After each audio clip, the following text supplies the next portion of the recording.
Hello, I am मधु और स्वागत है आपका मेरे चैनल में जहां हम हर रोज एक रोमांटिक मूवी देखते हैं। आज हम ऐसी ही एक मज़ेदार रोमांटिक मूवी देखेंगे। तो चलिए शुरू करते हैं। मूवी स्टार्ट करने से पहले नीचे दिए हुए सब्सक्राइब के बटन को दबाकर हमारा चैनल जरूर सब्सक्राइब कर लें। फिल्म की शुरुआत में हम जूलिया नाम की काफी ब्यूटीफुल लेडी को देखते हैं, जिसके पति का नाम विलियम था और इन दोनों का टोनी नाम का एक बेटा भी है। विलियम अपने बेटे टोनी से ज्यादा प्यार नहीं करता, लेकिन जूलिया उसे बहुत प्यार करती थी। इसके बाद ये दोनों एक पार्टी में जाने के लिए तैयार होते हैं और टोनी का ख्याल रखने के लिए मेड को घर पर ही छोड़कर जाते हैं। अगले सीन में हम देखते हैं कि पार्टी में आए सभी आदमी जूलिया को ही घूर रहे थे, क्योंकि वो काफी सेक्सी लग रही थी। इसके बाद जूलिया एक टेबल पर बैठ जाती है और डिनर करती है। तभी जूलिया के पास एम्मा नाम की एक लड़की आती है, जो कि उसकी पुरानी दोस्त थी। जूलिया उसे पूछती है कि क्या तुम $10 मिलियन के लिए किसी इंसान का मीट खा सकती हो, पर एम्मा मना कर देती है। जिसके बाद जूलिया अपने पति विलियम से पूछती है कि क्या तुम $10 मिलियन के बदले एम्मा के साथ इंटीमेट हो सकते हो। विलियम इस बात का कोई भी जवाब नहीं देता, क्योंकि उसे इस बात पर गुस्सा आ रहा था। जूलिया उसे एक बार फिर पूछती है कि क्या मैं पार्टी खत्म होने के बाद किसी आदमी के साथ सोने जा सकती हूँ, जिस पर विलियम गुस्से से कहता है कि हाँ जरूर तुम जा सकती हो। होता भी ऐसा ही है। पार्टी खत्म होने के बाद जूलिया एक अनजान मर्द के साथ चली जाती है, तो वहीं विलियम घर आकर सो जाता है। काफी देर बाद जूलिया घर आती है और टोनी को चुप करवाने लगती है। विलियम उसे काफी अजीब नजरों से देख रहा था। अब हमें काफी सालों बाद का सीन दिखाया जाता है, जहां टोनी अब काफी बड़ा हो गया था और वह अपनी मॉम के साथ ही रहता है, क्योंकि उसके डैड बिजनेस के काम की वजह से बाहर ही रहते हैं। एक दिन जब टोनी और जूलिया शॉपिंग कर लौट रहे थे, तो जूलिया टोनी से पूछती है कि बेटा तुम मुझसे कितना प्यार करते हो। इस पर टोनी कहता है कि मैं आपसे दुनिया में सबसे ज्यादा प्यार करता हूँ और मैं आपके लिए कुछ भी कर सकता हूँ। अगले दिन विलियम अपने कुछ फ्रेंच दोस्तों को घर लाता है और उन्हें जूलिया और टोनी से इंट्रोड्यूस करवाता है। तभी जूलिया उन्हें बताती है कि मेरे बेटे टोनी को काफी अच्छी फ्रेंच आती है और अब टोनी आपको फ्रेंच बुक पढ़कर सुनाएगा। लेकिन टोनी वो फ्रेंच बुक बिल्कुल भी पढ़ नहीं पाता, जिस वजह से एक गेस्ट उस पर हंसने लगता है और उसका मजाक उड़ाता है। जूलिया को बहुत गुस्सा आ गया था, तो वह उन गेस्ट्स को धक्के मारकर बाहर भगा देती है, जिस वजह से विलियम जूलिया से काफी नाराज हो जाता है, क्योंकि वह काफी दिनों बाद अपने दोस्तों को घर लाया था, लेकिन जूलिया ने उन्हें बाहर भगा दिया। इसीलिए विलियम घर छोड़कर एक होटल में रहने चला जाता है। रात होने पर जूलिया विलियम के पास उसे मनाने के लिए जाती है, पर वो उसे मनाने की बजाय उसके साथ बेड तोड़ने लगती है, यानी कि इंटीमेट होने लगती है। अगली सुबह जब ये दोनों घर आते हैं, तो अपने बेटे टोनी के बेड पर किसी और लड़के को पड़ा देखते हैं, जो कि नेकेड हो रखा था और टोनी उस समय नहा रहा था।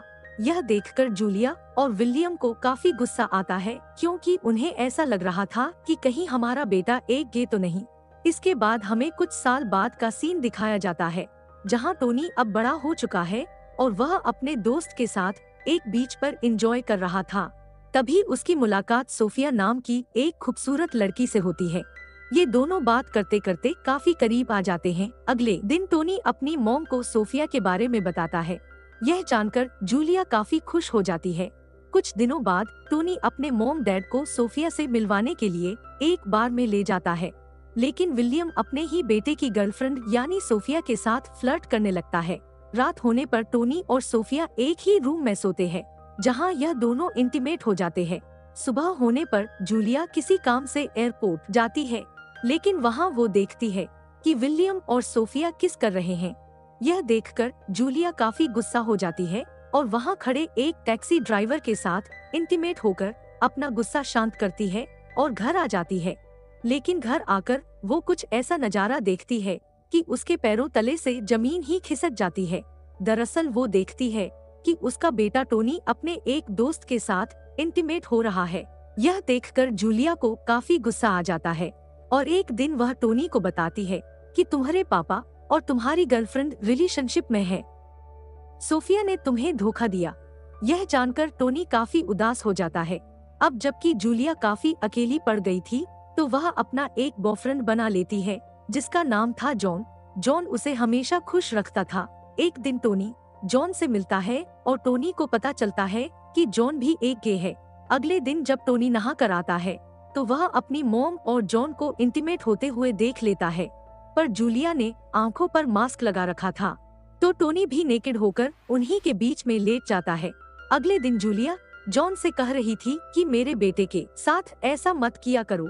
अगले दिन टोनी अपने डैड विलियम से मिलने जाता है और साथ ही उनके लिए एक लेटर भी लिखता है, लेकिन तभी वहाँ सोफिया आ जाती है जिसे देखकर टोनी वहाँ से भाग जाता है।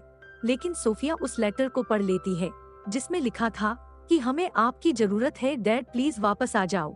नेक्स्ट सीन में हम देखते हैं कि जूलिया पेंटिंग बनाते बनाते रोने लग जाती है तो जॉन उसे चुप करवाता है और यह दोनों इंटीमेट हो जाते हैं।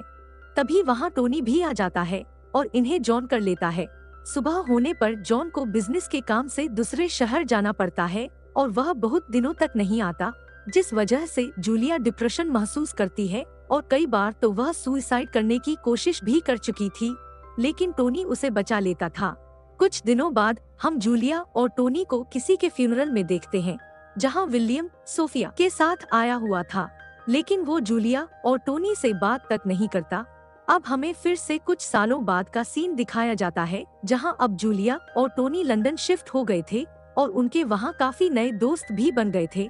रात होने पर टोनी जूलिया को बताता है कि यहाँ मेरा एक गे फ्रेंड बन गया है, लेकिन जूलिया को यह पसंद नहीं थी कि उसका बेटा एक गे है, इसीलिए वह टोनी को सेड्यूस करने लगती है और मास्टरबेट करती है और कुछ देर बाद यह दोनों इंटीमेट भी हो जाते हैं और कई दिनों तक लगातार यह इसी तरह इंटीमेट होते हैं।